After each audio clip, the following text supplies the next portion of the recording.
Okay, we're going. Yep. You're going good. Well, Everett, why don't you start at the beginning? Can you tell us when you were born and where you were born, brought I up? was born in Rockland, up on Lime Rock Street. There used to be a place up there. It wasn't a hospital. It was like they give birth to just. Mhm. And I lived in Clark Island. Yep. And I lived in Clark Island until I was probably, I don't know, 8, 9, 10. My mother had TV, so she went off to over to the other up at Augusta, that Fairfield, is it? They had that place up there, and I Yep. went up to the gig, and up there I stayed with my grandmother and grandfather. My father did too. Hmm. But then my mother died in 41, What year were you born? 1927, 27. Okay. June 25th. And was your dad a lobsterman also? Yeah, he started over as a paving cutter down in Clark Island. Yep. But he ended up lobstering down to on Matinic. Then he got to be a carpenter, plumber, all that stuff. Well, done whatever he had to do. Yeah. In the winter time down here, they go up to, now here again the name. In the winter, they go up, a lot of wood. They cut a cord. They cut a cord, and it was all even. Each one had a cord of wood. Mm-hmm.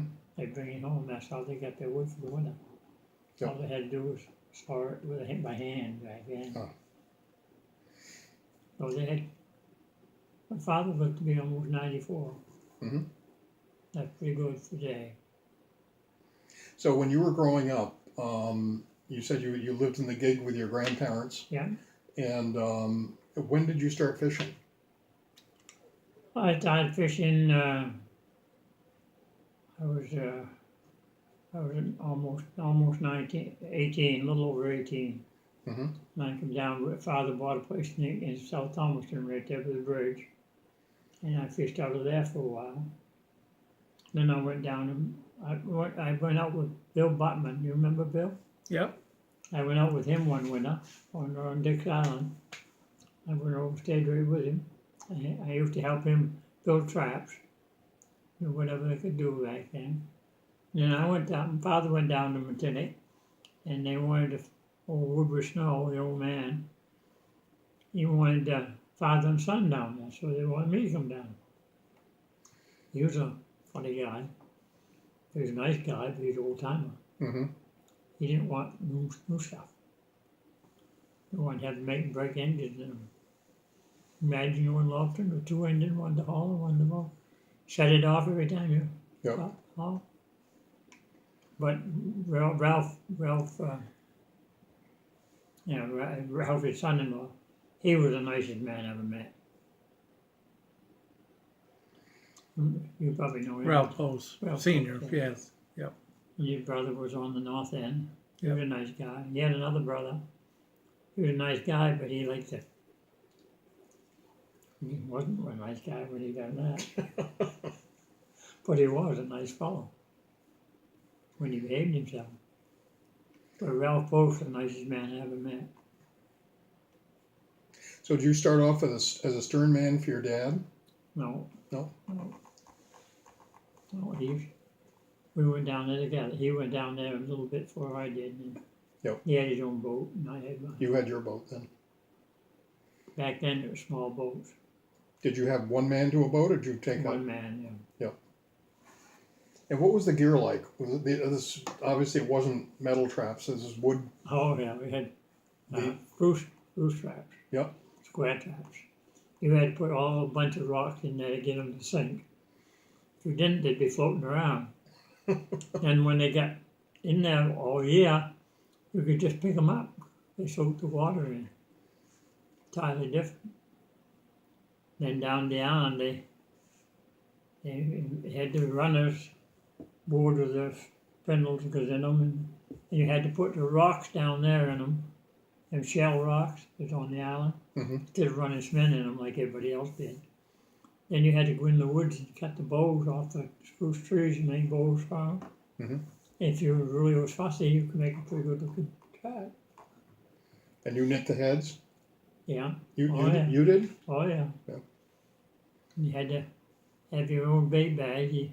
He give you the stuff, but you had to have them knit them or have somebody knit them. Then you used to take and dip them in hot coal tar. Yep. That would protect them. And if you didn't get a fire. But it was quite an experience. I was down there for 11 years, 10, 11 years.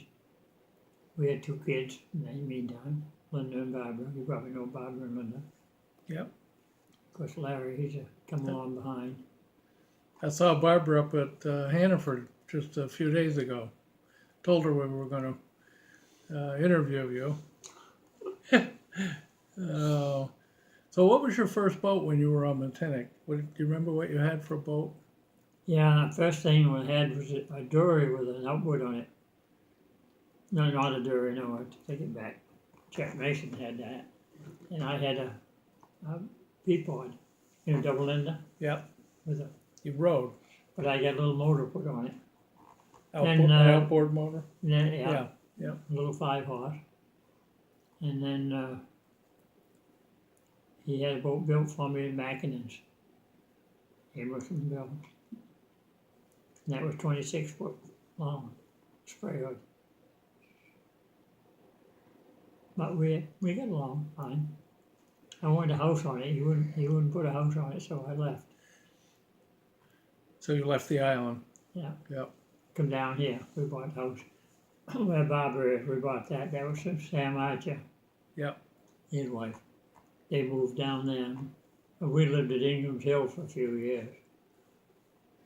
So did you fish all year long, or did you? Was there a Most season? of the time, yeah, till lately.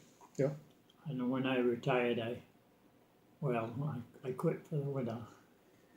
Usually the last 10, 15 years we've been going down to Florida for the winter. Yep. First we used to go down 2 or 3 weeks at a time when the kids were little. Years ago they let us take them out of school. Said they'd learn more going to Florida than they would in school. Now, boy, if you do it, they haul you in. Yep. Yep. And I don't think the kids are any smarter now than they was then. But Barbara and Linda was 2 smart kids. Larry's smart, but he won't use it. He's smart enough. He went through high school 3 years, him and Craig Racker. I think they could. They said, yeah, if you can pass it. They both passed it. He wanted to get out and go lobstering. Did you stay with lobstering, or did you do other kinds of fishing as well? No, I never done anything. I might put a trawl out for catch I didn't know a fish or something. Yep. No, nothing. Not to make a living. And one winter, a bunch of us used to get together. We used to drag for scallops, and we'd get sea eggs. And Atwoods would take sea eggs and send them somewhere. We didn't make much money, but a little bit. There's plenty out there if you want to work it. Yep. Now, when you think back about all your fishing tons, was there one time that there was a disaster where you got hit by a storm or you got fogged in? Well, Carol and Edna, two hurricanes come within 10, just probably 8, 10 days between. This was way back. I had 150 traps in the first one landed. When they get through with that, I had 100. Oh. The next storm come, I had 50 left. They'd go right around the island sometimes. All it'd be would be the bottom. So that was bad. But somehow we got through it. Actually, I remember after Carol and Edna, that was 56, I want to say. Yeah, Carol and Edna. One of them was a disaster when the Union Fair was, and the other one was up when the other fair was up there. So, Everett, you told me about the time when you and Larry came in, and you had to use your spotlights, and then one of oh those. yeah, his spotlight went out. He couldn't find it. He just couldn't get through there. He couldn't see it was so dark. He couldn't tell whether the water wasn't breaking.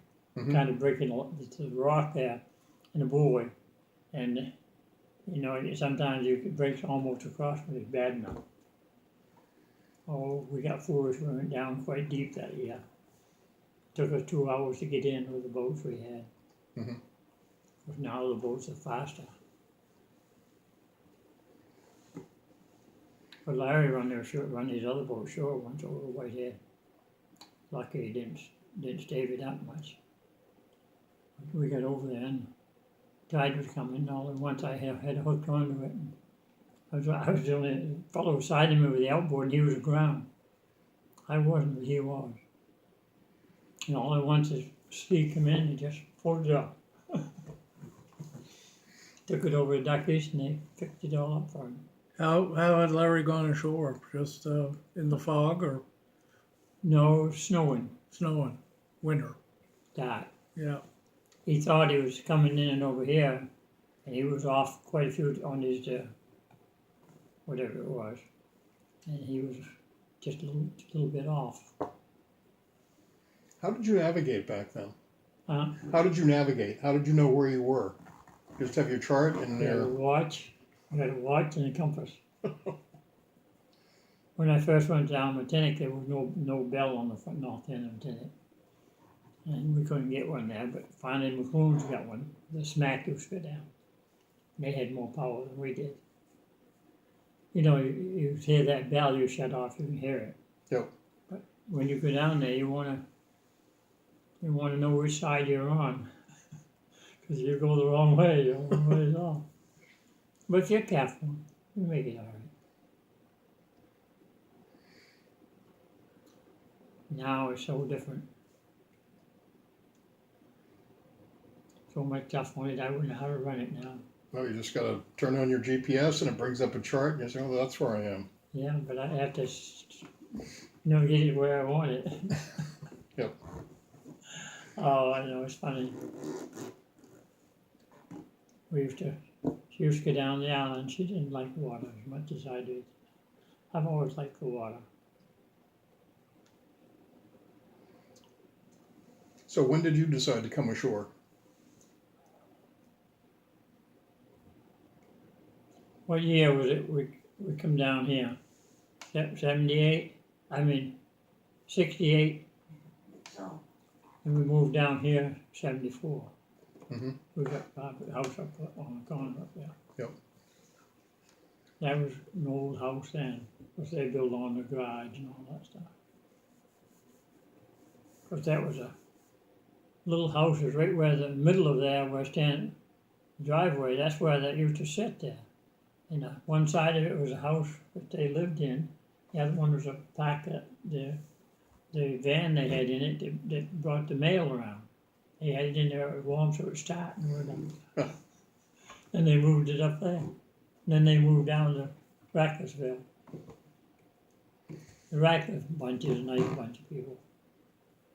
So did you have to build your wharf? And there was, yep, you built everything Yeah. from scratch. First we done it with heart attack.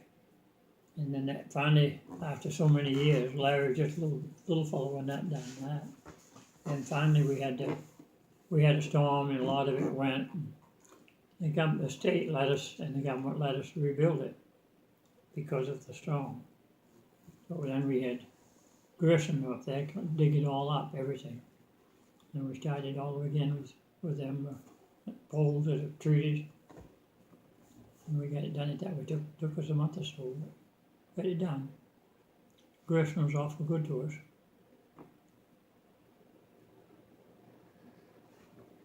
And how did you know it was time to retire? I didn't. You didn't retire or you didn't know it was time? Well, I never really retired till last year. Really? Yeah. Boy. They all looked at me and said, "You serious?" How many traps did you have out your last year? The last of it, I run about 200 or 300. Yep. We used to run 800. Did you have a stern man? Sometimes. Yep. Greg Davis went with me for quite a few years, then he died. And then Alan's grandson right across from him there, he went with me one summer. But his father'd been on the water, but he never been on the water. And he's a little shy, but he got by all right. Now he's got a little boat with himself, he's going over with Mark over there. But all at once he said, I have to have a week off. I got to go up and learn how to play yeah, basketball. Mhm. And if you don't go up there to go to school, they won't take him on On the basketball team. the basketball team. You got to go that week. That's not right, because some kids have to work. Yeah. But that's the way life is. These people in the school that does the sports, they have to win. It's too bad. They have to win. We've seen a few things that weren't too good. We went up to Hamden once in the school, and I thought they were going to have a fight up there.